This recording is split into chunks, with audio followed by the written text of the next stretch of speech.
Demon's Rise: War for the Deep is a tactical role-playing game that feels a little bit like the tabletop RPGs some of us used to play. It began life as a mobile game before being ported to PC and will soon arrive on the Nintendo Switch. Now I want to begin this review by making it clear that Demon's Rise: War for the Deep is a port of a mobile game. And as you watch this review, it's important to keep that in mind. A lot of the game's issues more than likely stem from the fact that it was originally meant to be played on smaller screens using touchscreen capabilities. What you'll probably notice as soon as you begin the game is that it isn't pretty. And now far be it from me to judge a game solely on its graphics, but in the case of Demon's Rise, I believe it's necessary to touch on that subject. Character and enemy models are lackluster, and they don't have much detail on them. The various locales in which you'll do battle, they all look very much alike. And this is obviously due to the fact that the game originally appeared on mobile app stores. No effort was put into cleaning up the models or the textures a little bit before bringing the game to the Nintendo Switch. And not unlike the random treasures found in the various dungeons, there is a story to the game buried deep beneath the very basic and confusing UI. It's apparently something about helping dwarves reclaim the ancient city of Angor.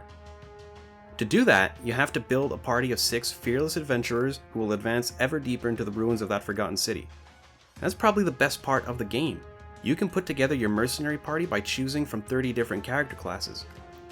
Every fantasy trope is included, from the elven archer to the old wizard.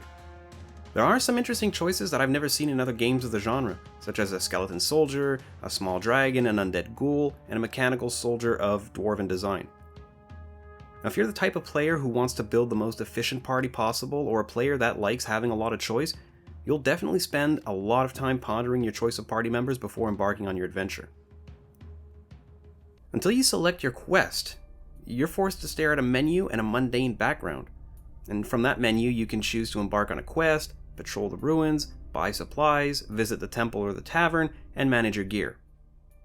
Now, I was never quite sure what the difference between quests and patrolling the ruins is, aside from the fact that quests have a semblance of narrative tying the missions together. Visiting the temple lets you pay for favors that can then be used during battle for bonuses, such as increased HP. The tavern lets you hire NPC mercenaries to aid in battle, or switch out one party member for another. Buying supplies and managing gear, that's a whole different beast. Anything related to menus is an adventure that not even the bravest mercenary would accept.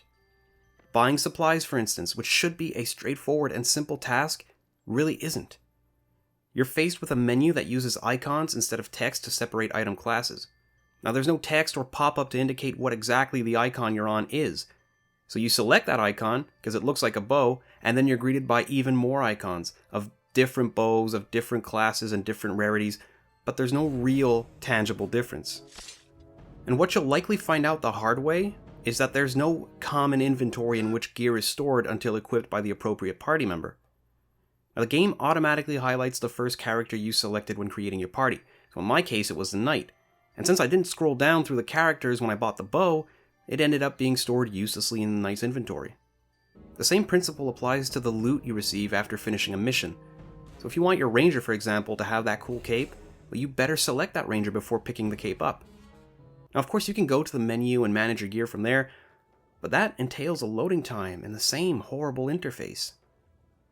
Now, the meat of the game is the battles, and whether you take on a quest or patrol the ruins, you'll spend most of your time fighting enemies. As a tactical RPG, Demon's Rise does a decent job. Now, sure, this is no Final Fantasy Tactics or XCOM, but it does check all the boxes needed for a basic game of the genre. Each class has its pros and cons, its strengths and weaknesses, and ideally you'll have created a party where each member covers the other's weakness. The problem isn't the battles themselves, it's the user interface once again. For starters, the camera isn't dynamic and it doesn't follow the cursor.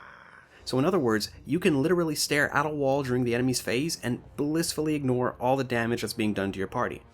And since the camera doesn't follow the cursor, it becomes easy to lose track of it, and I've regularly watched the cursor disappear into walls or be hidden under debris as well.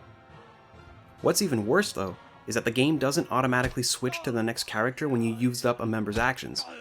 Now this makes it easy to accidentally end your turn with only one party member having moved. It also means that you have to manually bring the cursor to the next character you want to take action, and that seriously slows down the pace of the game. Sure, you can cycle through party members using the shoulder buttons, but you'll have to go through the list of party members before reaching the one that's just beside you. As a mobile game, before coming to console and PC, Demon's Rise made use of touchscreens, right? Would it have been too difficult to make use of the Switch's touchscreen capabilities? I feel like that would really help the game a lot. Now, regardless of which classes you pick, just be ready to hear the same remarks every time you use a special ability or pick up a treasure on the floor. Now, in my time with the game, it felt like my party members cycled through about 2 or 3 different remarks. Now granted, each class has its own comments, but that's about it. It quickly became boring, if not outright annoying. I can only tolerate hearing my knight say, "So this is the fat loot they told me about," a few times before cringing and turning the sound off. Speaking of sound, most of it is generic. Be ready to hear the same effect for every spell, or the same slicing sound for every physical attack. Now the soundtrack, that's your standard fantasy fare, and it gets the job done, but don't expect to have any particular theme stuck in your head or go back to missions just to hear a particular theme. Demon's Rise War for the Deep is a generic tactical RPG. It also happens to be a port of a mobile game that's undergone only the most basic of modifications to work on the Switch.